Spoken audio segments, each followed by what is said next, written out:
Bon, moi, on m'a demandé de venir, en fait, en gros, parce que je suis tombé dans la marmite de l'économie sociale quand j'étais petit, et que avant l'exposé que vous allez entendre, qui va vous expliquer ce que c'est que l'économie sociale et solidaire dans les îles, les organisateurs, Louis Brigand s'est dit, tiens, s'il y avait un gars qui a les tempes un peu grises et qui a vu pas mal de trucs avant, venez dire finalement c'est quoi l'économie sociale et solidaire, ce serait pas mal. Donc en fait, la question à laquelle il faut qu'on réfléchisse ensemble cet après-midi, c'est pas du tout d'essayer d'avoir une espèce d'approche théorique sur l'économie sociale, c'est de se dire, la question c'est est-ce que l'économie sociale et solidaire est une solution pour les îles ? D'abord, d'où ça vient ? Il faut quand même savoir, j'en dirai un mot après, il y a une loi qui a été faite sur l'économie sociale et solidaire en 2014 et qui dit les deux premiers mots, l'économie sociale et solidaire, c'est un mode d'entreprendre. Alors, ce mode d'entreprendre de la loi de 2014, en fait, il va mettre ensemble trois éléments de l'histoire de l'économie sociale et solidaire. D'abord, il y a ce qu'on a appelé l'économie sociale. L'économie sociale, en fait, elle vient d'assez loin. Ce sont des structures qui ont choisi des statuts dans lesquels c'est pas le capital qui a le pouvoir, c'est les personnes. Ce sont des sociétés de personnes. Il y en a trois principales en France qui sont les associations, les coopératives et les mutuelles. Et en 81-82, on s'est dit, mais finalement, ces structures-là, elles ont des choses en commun par rapport aux bénéfices, par rapport à ça. Donc, on va créer l'économie sociale. Donc, on a créé une délégation interministérielle à l'économie sociale, on a créé un institut de développement de l'économie sociale. L'idée étant de dire, finalement, entre le secteur public et le secteur privé, il y a des entreprises qui sont différentes, qui sont l'économie sociale. Deuxième étape, ça a été ce qu'on appelait l'économie solidaire. L'économie solidaire, ça consistait à se dire que finalement, il y avait des problèmes de solidarité qui nécessitaient d'avoir des nouvelles formes économiques, et en particulier, il y en avait de trois sortes. Solidarité avec les gens qui sont exclus. C'est-à-dire par exemple les chômeurs. Donc on a inventé les entreprises d'insertion. La même chose sur le logement. On a inventé des structures qui s'appellent Solidarité face au logement, Habitat et Humanisme, des structures qui étaient avec une vocation de permettre à des gens de se loger, ce qui n'était pas forcément évident. Donc solidarité avec le Sud, on a inventé le commerce équitable. Et puis même, un certain nombre de gens ont dit solidaire avec les générations futures, c'est-à-dire inventer une économie qui ne détruise pas ce que sera le monde de demain, et donc d'être solidaire avec les générations qui seront après nous. Ça a été l'économie solidaire. Et puis il y a une troisième strate qui est arrivée après ça, qui s'appelle l'entrepreneuriat social, qui est plutôt international, et qui vient plutôt du monde des entrepreneurs.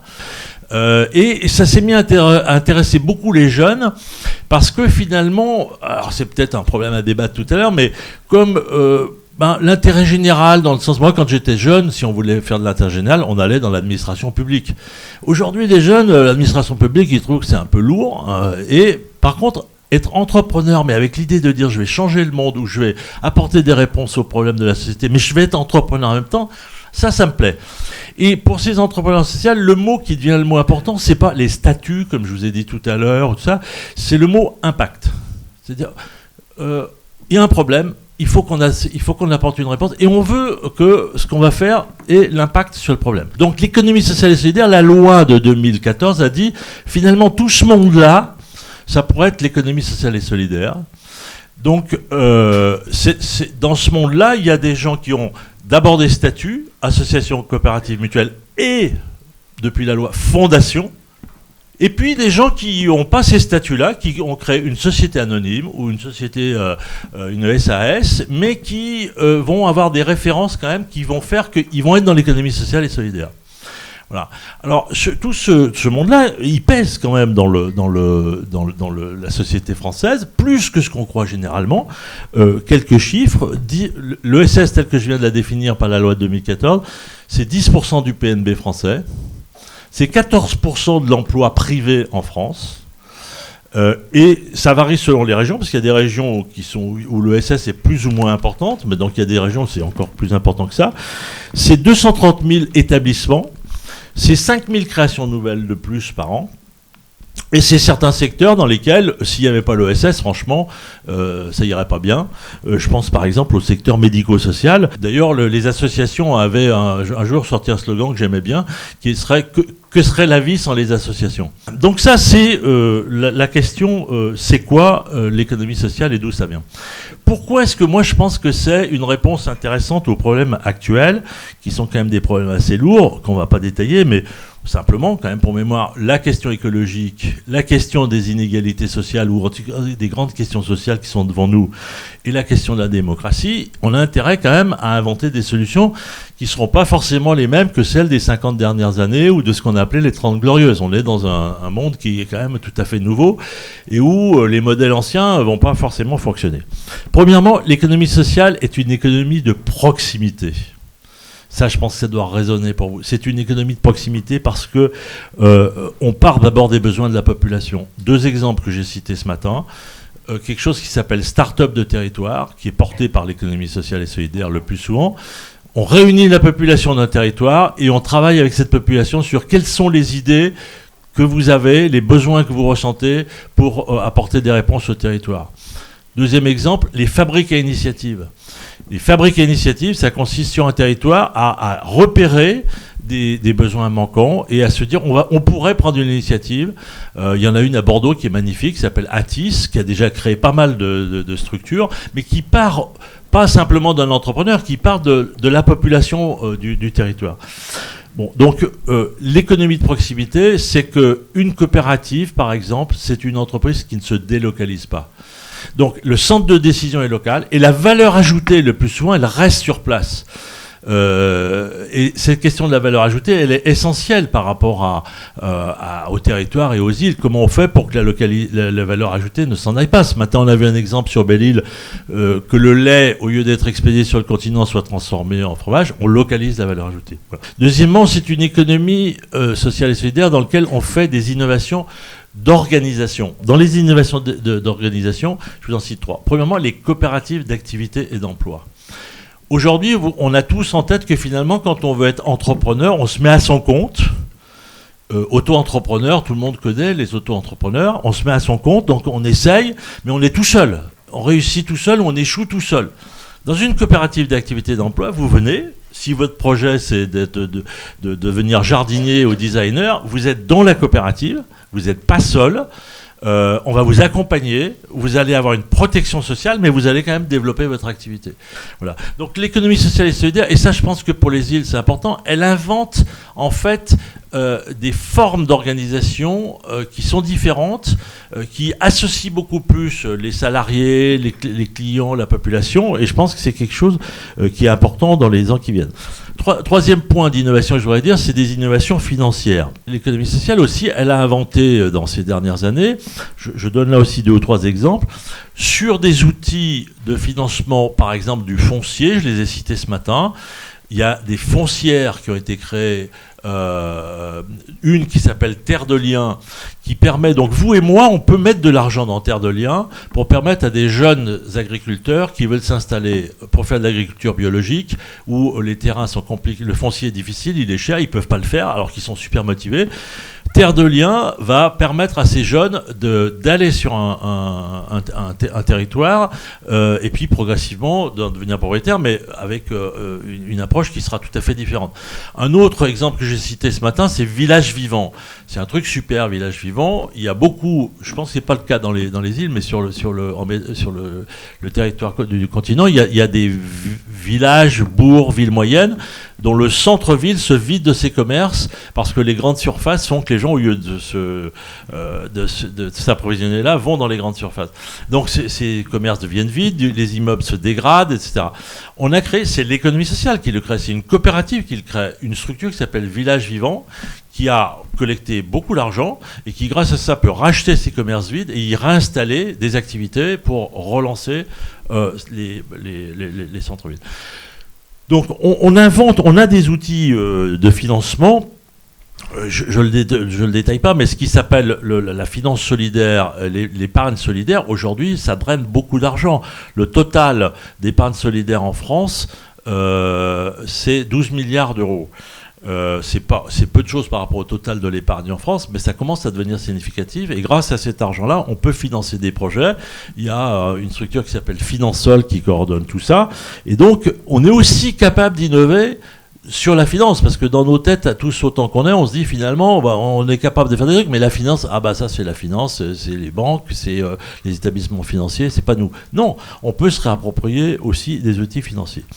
Je termine en vous disant pourquoi est-ce que je pense que l'économie sociale et solidaire est pour les territoires et pour les îles quelque chose qui est intéressant, en rappelant bien que il faut pas, à mon avis, je crois, opposer l'économie sociale et solidaire et le reste de l'économie. En fait, c'est comment on conjugue les deux qui est intéressant. Avec un mot-clé, pour moi, qui est le mot coopération. Coopération, c'est pas une coopérative. Coopération, ça veut dire on fait ensemble.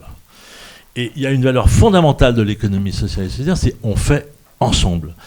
Or, sur les problèmes qui sont posés aujourd'hui aux territoires, aux îles ou aux territoires en particulier qui sont dans des situations un peu difficiles, il faut maintenant pas faire tout seul. Il faut faire ensemble. C'est un truc nouveau. Moi, j'ai vu, quand j'étais plus jeune, pour l'aménagement du territoire, ça se passait à Paris, à la Datar, avenue Charles Floquet, et on décidait, ça s'est passé quand même sur la Bretagne, deux ministres et le délégué à la Datar décidaient de localiser des milliers d'emplois industriels en Bretagne. Terminé, évidemment, c'est complètement fini tout ça. Donc aujourd'hui, c'est comment on fait ensemble, comment on coopère pour apporter les réponses. Et j'ai un exemple qui m'a frappé, que je voudrais vous citer, c'est la canicule de 2003. La canicule de 2003, il y avait des écarts de morts entre les départements qui étaient incroyables. Donc il y a des chercheurs qui ont regardé ça. Bon, bien sûr, les départements au sud, il faisait plus chaud, donc on peut expliquer qu'il y avait plus de morts.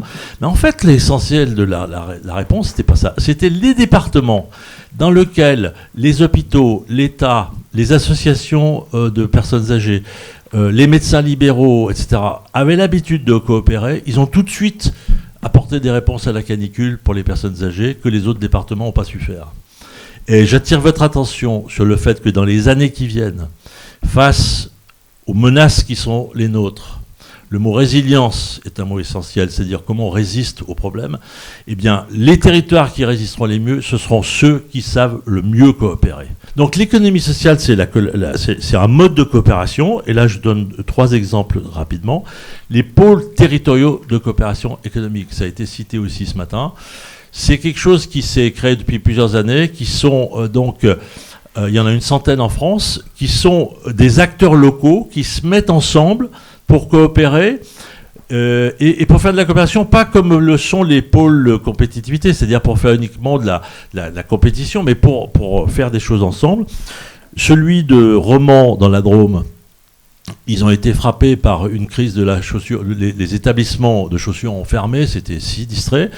Eh bien, à Romans, on a créé un pôle dans lequel il y a à la fois les artisans, les petites et moyennes entreprises, les associations d'insertion, la chambre de commerce, des retraités du monde de la chaussure qui sont revenus gratuitement pour retravailler sur un certain nombre de projets.